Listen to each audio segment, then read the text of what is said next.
In The Boy and the Heron, Hayao Miyazaki takes a departure from his usual young female protagonists to tell the story of a grieving boy, Mahito Maki, who embarks on a quest in a parallel wonderland.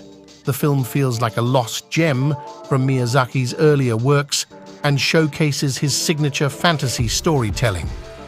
Despite initially announcing his retirement, Miyazaki put it on hold to bring this new, creative, and heartwarming tale to his fans.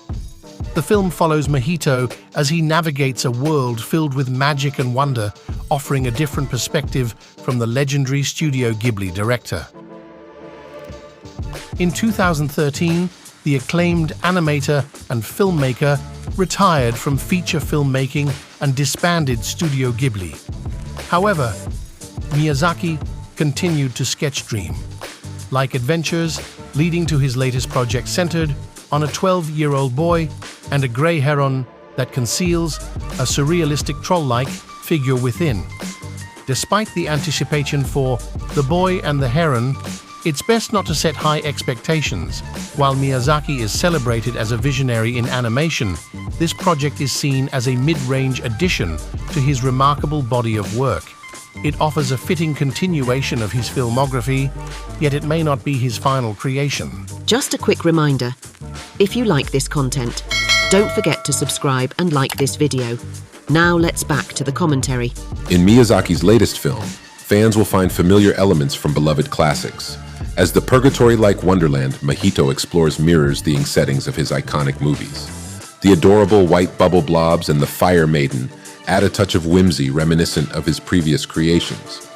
However, the real world depicted is a harrowing place marked by tragedy and war, reminiscent of the intense scenes in Grave of the Fireflies.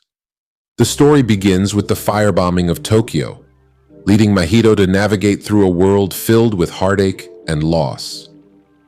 As he relocates to live with his aunt, a heron enters his life, setting the stage for a surreal and poignant journey. In Miyazaki's film, the heron becomes a haunting presence in Mahito's life, symbolizing something more than just an omen.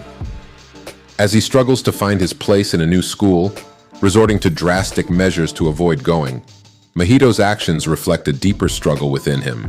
The film's intimate and startling details hint at a connection to Miyazaki's personal experiences, adding a layer of intrigue to the narrative.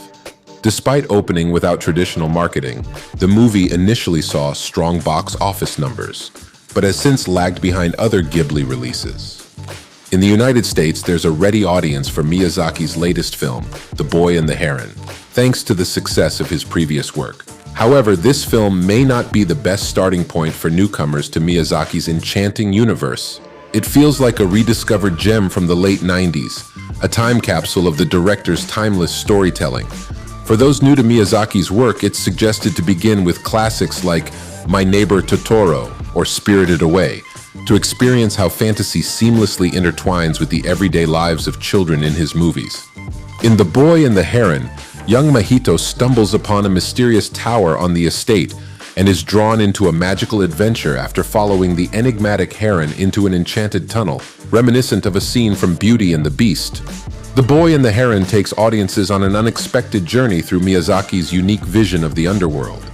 As Mahito, accompanied by the heron, bravely navigates through gates and across seas, the story unfolds into an epic odyssey filled with illusions and surprises.